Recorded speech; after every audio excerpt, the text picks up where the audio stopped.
Preview. White House senior advisors Steve Bannon and Donald Trump.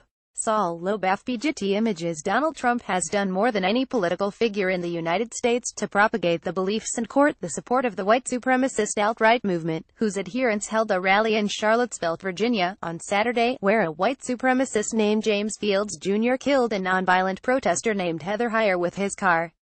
Here's an attempt at a comprehensive list of the ways Trump has promoted and benefited from the movement. Note on nomenclature: I'm using the term white supremacist in some cases where others might use white nationalist. The self-identification distinction between the two groups is that many white nationalists claim that they believe the United States should be a culturally and politically white-dominated society because it has historically been so, not because whites are intrinsically superior. An avowedly white U.S. ethno-state, though, is still one in which whites would maintain supremacy over non-whites, so I believe white supremacist applies broadly. Also, regardless of what they may claim, many self-identified white nationalists are quite obviously racially prejudiced against non-whites. Birtherism. Trump began insisting in 2011 that Barack Obama may not have been born in the United States. He once said a very credible source had informed him that Obama's birth certificate was fraudulent and claimed to have sent investigators to Hawaii to research the matter. Trump has also suggested Obama may be a Muslim who is sympathetic to the goals of groups like ISIS. Obama is an American-born Christian. Steve Bannon, the former chairman of Breitbart News, helped run Trump's campaign and is a senior White House advisor. Bannon once proudly described Breitbart as the platform for the alt-right, and under his leadership the site published an infamous article which celebrated the work of several white supremacists, including Richard Spencer, who was one of the leaders of the Charlottesville rally and who made headlines for using Nazi slogans and gestures at a Washington, D.C. celebration of Trump's inauguration. Breitbart also famously posted some of its stories under the heading Black Crime. Bannon has repeatedly and publicly endorsed The Camp of the Saints, a novel popular in white pride circles in which black Americans, dirty Arabs, and flesh-eating Hindu rapists among others destroy civilization. The book refers to black individuals as niggers and rats. Bannon has also reportedly praised a far-right French writer named Charles Maurras who was sentenced to life in prison after World War II for collaboration with Nazi occupiers. And he's complained publicly that too many tech CEOs are Asian American. And he reportedly told his ex-wife that he didn't want their children attending schools with significant Jewish enrollment. Milo Yiannopoulos, the Nazi-fetishizing former Breitbart staffer who co-wrote the white supremacist article described above, can thank Bannon, who has called his work valuable, for launching his career.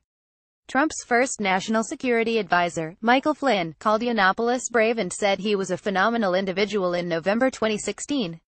In February of this year, Trump himself tweeted a threat to revoke the University of California at Berkeley's federal funding because it canceled Yiannopoulos' appearance on campus.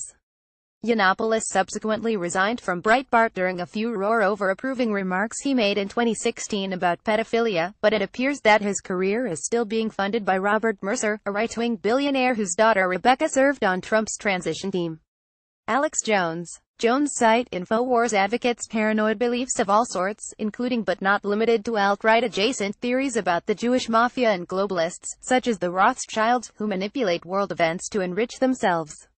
Trump called Jones amazing during a 2015 interview, and the White House seemingly confirmed to the New York Times that Trump and Jones occasionally speak on the phone. Sebastian Gorka. Ostensibly a counterterrorism advisor, Gorka's job appears to consist entirely of making grandiose and factually erroneous declarations during Fox News appearances, and he is reportedly a member of a far-right Hungarian group called Vitézi Rend that collaborated with the Nazis during World War II.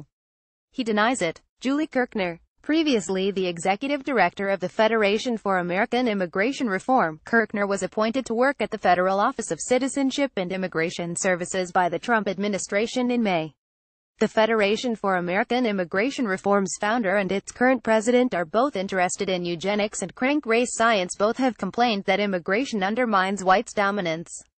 Social media outreach. Trump conducted an exclusive Q&A in July 2016 with a notorious Reddit forum called the Donald. The first question he answered was submitted by Milo Yiannopoulos, and another user whose question he answered had previously referred to Black Lives Matter protests as chimpouts. Other threads on the Donald prior to Trump's Q&A had covered such subjects as race mixing, Nazis' allegedly high IQs, and the Jewish influence in America. Top Trump aide Dan Scavino is essentially a White House liaison to internet extremists, while Donald Trump Jr. has retweeted prominent white supremacists and conducted an interview with a white supremacist radio host who has said that interracial relationships constitute white genocide. Trump Sr., for his part, famously retweeted a Twitter user named White Genocide and posted an anti-Semitic Hillary Clinton meme image created by a Twitter user whose other work involved grotesque caricatures of black and Jewish individuals saying and doing racist things constantly.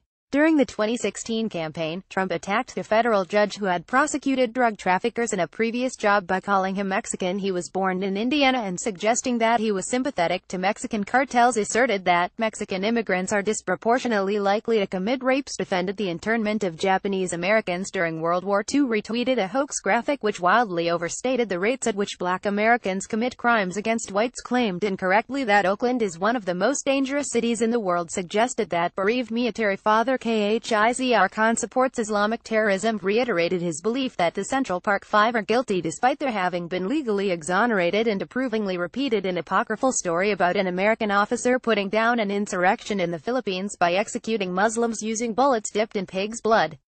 NBC News tracked down alleged Charlottesville killer James Fields Jr.'s mother on Sunday. She told the network that she hadn't known that her son was attending a white supremacist event. "I thought it had something to do with Trump," she said. "Indeed.